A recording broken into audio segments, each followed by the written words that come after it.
Hayes, sharing 5 minutes with you, hopefully to encourage you, hopefully to say something from the Lord that just makes you so thankful for the day we've been given. In the past couple of days, we've talked about life, and even in James chapter 4, it says life is but a vapor. It only appeareth for a little time. You know, one day I was going to have to do a funeral, and I wasn't sure of the words, and I was praying, God, please, bring something to me. And as I was driving down the road, he asked me, he said, vapor is a steam. And he said, have you ever been in a room where there's glass or a mirror where there's steam? It says that steam doesn't last long, but it leaves something on the glass. It leaves a fog. I know that my kids, when the steam is in, and they'll always write on the window, they'll write, I love you, or they'll write their name, they'll write something out of that steam.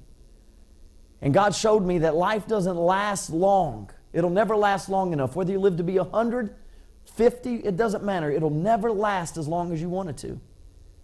But then he showed me, but it's the fog that you leave on somebody's glass that'll live a lot longer than you. I believe the things that you do today and the people you meet leave a fog on their glass to know that you've been there.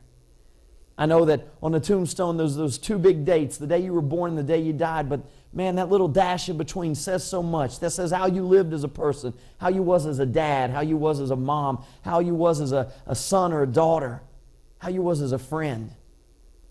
That fog that you leave on somebody's glass is positive. God says life ain't going to last long enough down here, but make sure that your vapor leaves steam on somebody's glass.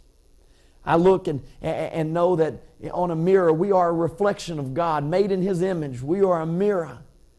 So I know that all of us that walk around reflect their Creator.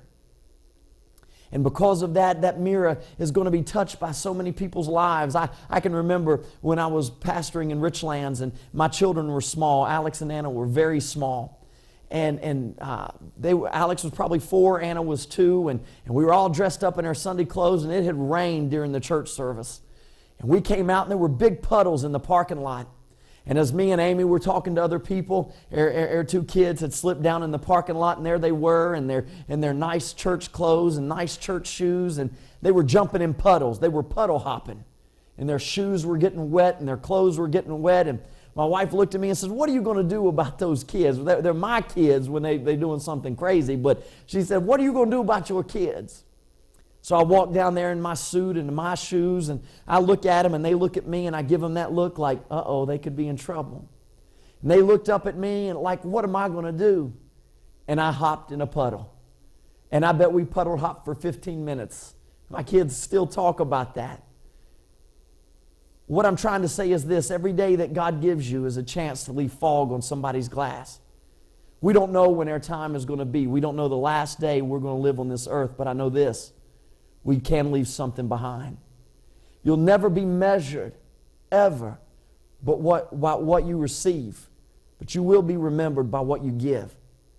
I do so many funerals and see so many people heartbroken. But the people who had people in their lives that left fog on their glass, you can see a smile during the service because they can remember that person. And we don't thank God enough for the memory He's given us, because a lot of us don't like to remember a lot of things that life brings. I can even remember, my father's been passed away 20 years now, but I can still remember times going on vacation when my mom would say, take this exit, and he would say, nah, I know where I'm going, and 2 hours later we still didn't know where we were going. I can remember those things because it left fog on my glass. I can remember many times walking in and seeing him read the Bible or hearing my mother pray, and that left fog on my glass. Life is never going to be long enough with the people you love, and it's never going to last the way you want it to. So today, make sure you leave fog on somebody's glass and let them know you've been there. So thank you again for sharing 5 good minutes with me today, and I pray somewhere out there that you're leaving fog on somebody's glass to let them know you've been there. God bless you and have a great day.